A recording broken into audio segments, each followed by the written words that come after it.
C'est présent pour évoquer un phénomène en pleine expansion. C'est France, la propriétaire de ce refuge pour chats, qui nous a contactés car son association est débordée. Dans l'enquête qui suit, vous allez voir que le nombre de chats abandonnés dans la capitale est en recrudescence et qu'ils finissent souvent euthanasiés, voire torturés. Il y a 1 ou 2 chats qui vont survivre par portée, les autres vont littéralement pas mourir, mais crever de maladies, de maltraitance, d'appât pour les combats de chiens, de nourriture pour les serpents. Parce que ça existe, c'est une réalité, il ne faut pas rêver. C'est la révolte et la passion pour les félins qui ont conduit France à créer son refuge. Elle y soigne de nombreux chats abandonnés ou maltraités, comme Ticker, un jeune mâle de 7 mois. C'est un chat qui a été massacré, mais véritablement massacré. La mâchoire a été déboîtée, l'œil a été...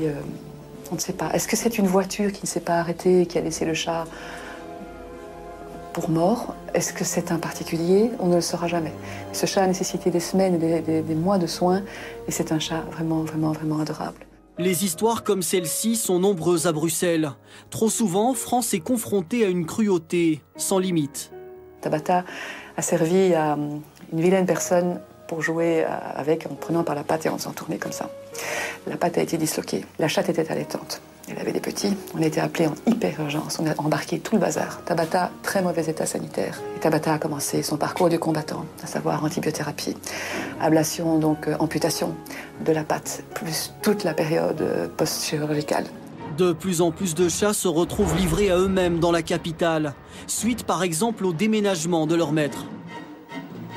Je me rends compte que cette année-ci est une année épouvantable en termes de prolifération de chats errants, mais également d'abandon. Alors un des facteurs, c'est que beaucoup de gens déménagent, et déménagent dans des endroits où les animaux ne sont pas acceptés. Donc ils abandonnent leurs chats. Et ça devient comme notre fripouille là. Chat de 10 ans, flanqué à la rue, qui avait crevé, parce qu'elle était à la veille de l'hiver, faut pas rêver. Hein. À 10 ans, quand on a vécu dans un cocon, on n'est pas apte à se battre contre la misère de la rue. Heureusement, une dizaine de bénévoles aident France dans son combat. Ils la secondent pour les soins, les adoptions et la surveillance de certains quartiers. On pleure beaucoup parce que on est confronté à une réalité très dure.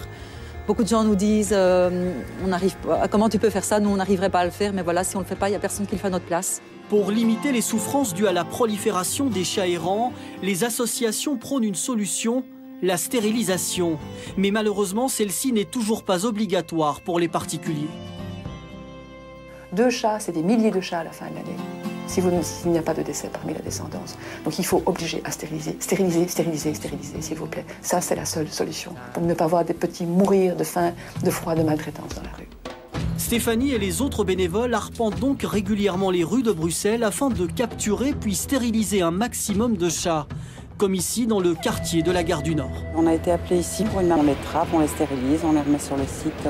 Ça évite d'avoir des décès, des chatons morts, d'autres chats qui vont mourir de maladies. Ils vont passer ici l'hiver dehors, dans le froid, la neige, et quand il fera moins 15 dehors, ils vont rester dehors. Hein. Nous continuons donc cette enquête à Evere avec vous, Philippe. Alors vous êtes responsable du trappage. Qu'est-ce que cela signifie? En fait, on place un piège et dans lequel le chat s'introduit et on ferme. Et après, ce qui est très important aussi, c'est d'avoir un suivi de la part des communes, de pouvoir porter le chat chez un vétérinaire. Une fois capturés, donc, les chats sont supposés être stérilisés. En tout cas, en théorie, car en pratique, ce n'est pas toujours aussi simple. Dans la suite de ce sujet, notre équipe s'est rendue à Evere, toujours pour vérifier comment la commune utilise le budget destiné à la stérilisation. Le système pour la capture des chats errants fonctionne bien, puisque nous fournissons la cage et tout ce qu'il faut pour attraper ces chats.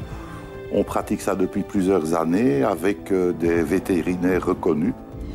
Les particuliers peuvent donc faire stériliser les chats errants et être remboursés par la suite. Mais un des vétérinaires de la commune d'Evere nous avoue que le système n'est pas parfait. Il y a peut-être un petit peu de fraude. Tous les chats qui sont opérés aux frais de la commune ne sont pas forcément des chats errants. Les premières années, on s'en est rendu compte. Donc on faisait stériliser son chat par la commune, ça coûtait rien. Pour chaque demande de remboursement, les citoyens doivent désormais certifier sur l'honneur que l'animal à stériliser est bien un chat errant. Pourtant, cela ne suffit pas. C'est très difficile à contrôler. La commune, en fait, ne contrôle rien. La seule chose qu'ils demandent, c'est 3 signatures et c'est tout. À la limite, une gêne même Pablo a été fait. Je ne vais pas dire que pour tout chat errant, on vérifie. Non, mais on pourra chez quelqu'un de faire stériliser son chat dans un coin où on sait qu'il y a des chats errants. Même s'il connaît des failles, ce plan de stérilisation prend une solution.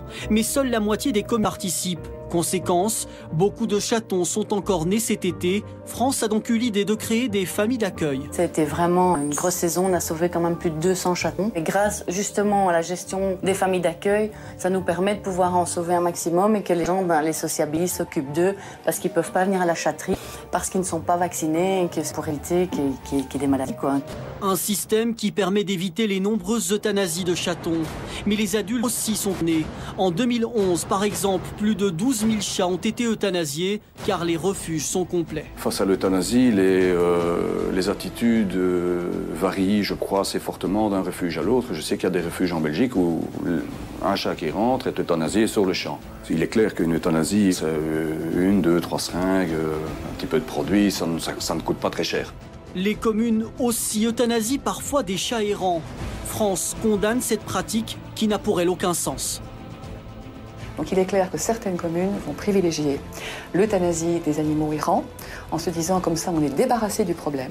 C'est un raisonnement d'une stupidité sans limite. Vouloir éradiquer une population de chats sur un territoire donné, quelque commune que ce soit, va immanquablement attirer sur ce même territoire une autre population féline qui, elle, sera non stérilisée, qui, elle, sera peut-être porteuse de maladies gravissimes comme le typhus. Donc l'éradication d'une population n'est pas une solution.